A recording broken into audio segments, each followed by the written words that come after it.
বন্ধুরা, আজকের এই ভিডিওটিতে আমরা আলোচনা করব প্রকৃতির এক অসাধারণ উপহার কচি কচি নিম পাতা নিয়ে। আমাদের গ্রাম বাংলার প্রায় প্রতিটি এলাকায় নিম গাছ দেখা যায়। রাস্তার ধারে, বাড়ির উঠানে কিংবা পাশের মাঠে যেখানেই নিম গাছ থাকে সেখানে আমরা দেখতে পাই তার সবুজ সবুজ পাতা। কিন্তু অনেকেই জানেন না এই ছোট ছোট কচি নিম পাতার মধ্যে কত বড় বড় উপকারিতা লুকিয়ে আছে। প্রাচীনকাল থেকেই নিম গাছকে খুবই গুরুত্বপূর্ণ ভেষজ গাছ হিসাবে ধরা হয়। অনেক মানুষ নিম গাছকে প্রাকৃতিক ঔষধের ভাণ্ডার বলে থাকেন, কারণ নিম গাছের পাতা, ফুল, ফল, ডাল, এমনকি ছালও মানুষের বিভিন্ন কাজে ব্যবহৃত হয়।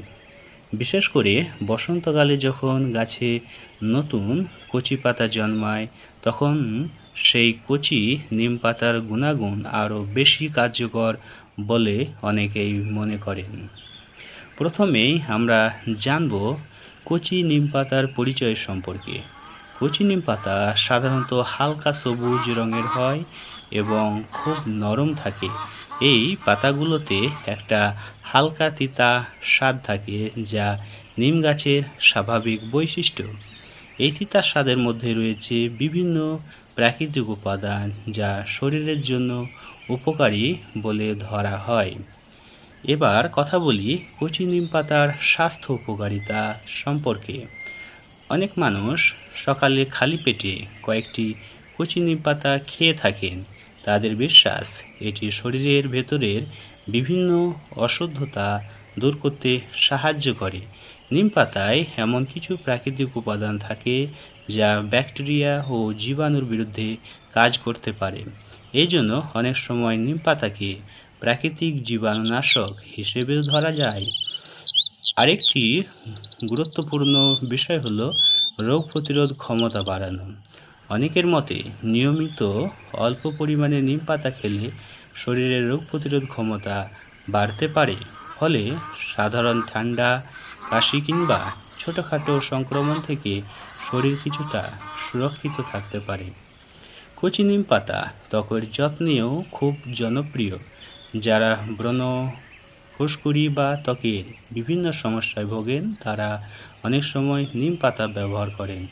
নিম পাতা বেটে পেস্ট বানিয়ে মুখে লাগালে ত্বক পরিষ্কার রাখতে সাহায্য করতে পারে বলে অনেকের অভিজ্ঞতা।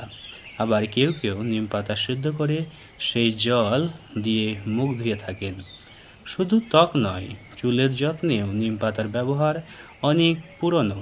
নিম পাতা সিদ্ধ করা জল ঠান্ডা করে মাথায় ব্যবহার করলে খুশকি কমাতে সাহায্য করতে পারে। এছাড়া মাথার ত্বক পরিষ্কার রাখতে নিম পাতা অনেক সময় প্রাকৃতিক উপায় হিসেবে ব্যবহৃত হতো। গ্রাম বাংলার অনেক জায়গায় মানুষ কচি নিম পাতা দিয়ে বিভিন্ন খাবারও তৈরি করে, যেমন নিম পাতা ভাজা, নিম পাতা ভর্তা, অথবা বিভিন্ন সবজির সাথে নিম পাতা মিশিয়ে রান্না করা হয়। বিশেষ করে বসন্তকালে অনেক পরিবারে নিম পাতা খাওয়ার একটি পুরানো ঐতিহ্য রয়েছে। এবার আসি নিম পাতার ব্যবহারিক দিক নিয়ে। অনেক বাড়িতে নিম পাতা শুকিয়ে রেখে দেওয়া হয়, পরে সে শুকনো নিম পাতা ধূপের মধ্যে জ্বালিয়ে বাড়ির আশেপাশে ধোঁয়া করা হয়, যাতে মশা বা পোকামাকড় দূরে থাকে। এছাড়াও অনেক মানুষ ঘরের বিভিন্ন জিনিসপত্র সংরক্ষণ করতে নিম পাতা ব্যবহার করেন। কৃষিকাজেও নিম পাতা অনেক সময় কাজে লাগে। অনেক কৃষক নিম পাতা বা নিমের নির্যাস ব্যবহার করে জমির পোকামাকড় নিয়ন্ত্রণের চেষ্টা করেন। এতে রাসায়নিক ওষুধের ব্যবহার কিছুটা কমানো সম্ভব। তবে এখানে একটি বিষয় মনে রাখা জরুরি, নিম পাতা উপকারী হলেও অতিরিক্ত ব্যবহার করা ঠিক নয়। সব কিছুই পরিমিতভাবে ব্যবহার করা উচিত। বিশেষ করে যারা নতুনভাবে নিম পাতা খেতে শুরু করবেন তারা অল্প পরিমাণে ব্যবহার করাই ভালো। বন্ধুরা, প্রকৃতি আমাদের চারপাশে এমন অনেক গাছপালা দিয়েছে যেগুলো আমাদের জীবনের জন্য খুবই গুরুত্বপূর্ণ, কিন্তু আমরা অনেক সময় সেই গাছগুলোর প্রকৃত মূল্য বুঝতে পারি না। নিম গাছ এবং তার কচি পাতাও ঠিক তেমনই একটি মূল্যবান সম্পদ।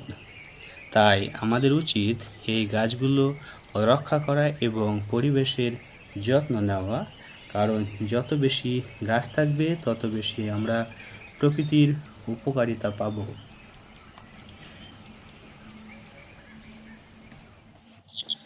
ভিডিওটি যদি আপনাদের ভালো লাগে তাহলে অবশ্যই একটা লাইক করে দেবেন এবং ভিডিওটি সম্পর্কে আপনার মতামত কমেন্ট বক্সে জানাতে ভুলবেন না।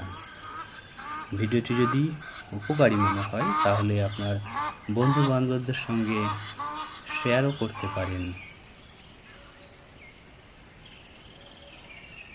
আপনি যদি আমার চ্যানেলে নতুন হয়ে থাকেন